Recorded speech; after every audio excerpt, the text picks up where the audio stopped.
Where'd this come from, Mike? Well, what happens when you do this for a living? You end up talking to a lot of different people. You hear from a lot of different people. You hear unsolicited things from certain people.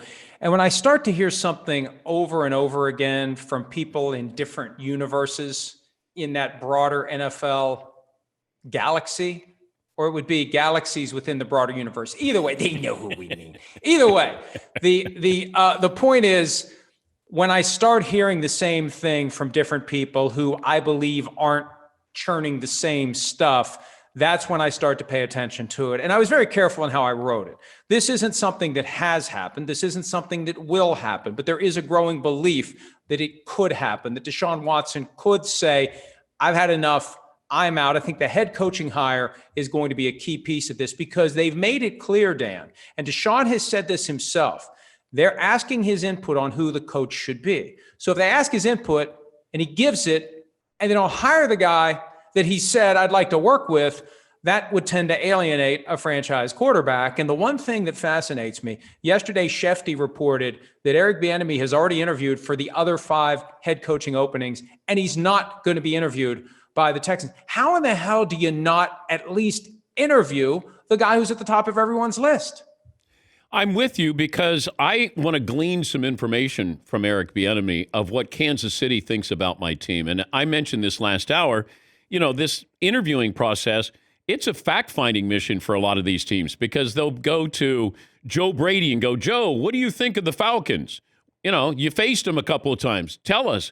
You may not give him the job, but you want that information there. And at least, the lowest part of this is I'm going to bring him in, or I can Zoom him, and he can tell me what he thinks of Deshaun Watson, J.J. Watt. What would you do with the defense?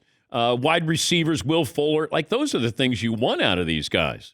It's the Al Davis approach. That's what he always did when he was hiring a coach. Interview as many people as possible. It's a free opportunity to pick the brains of your competitors. The Panthers, I've heard somewhere between 20 and 40 GM candidates they're going to interview for that same reason. It's a free opportunity to pick brains. Now, it could be this, Dan. It could be that Bieniemy is a guy that Deshaun Watson would want to work with. So if you go too far down the path with Bieniemy, it's harder to say no. So it's easier to just never interview him than to interview him and say to Deshaun, well, we picked this guy instead of Eric Bieniemy. Wow.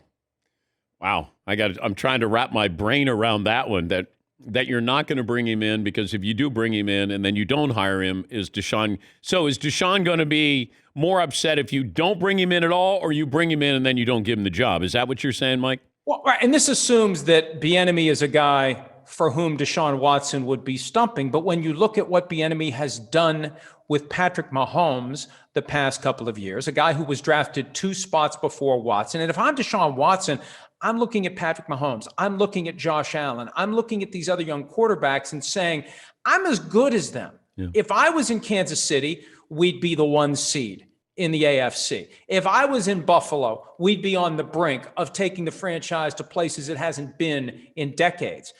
How can I make something happen here? And I also think that the aftermath of the Bill O'Brien experience, the Patriot connection, the Nick Caserio hire, if they hire a Brian Daboll who's got some Patriot DNA, is that just too much for Watson, given what happened with Bill O'Brien, the trades that were made, the dysfunction that has been left in the aftermath of the O'Brien experience?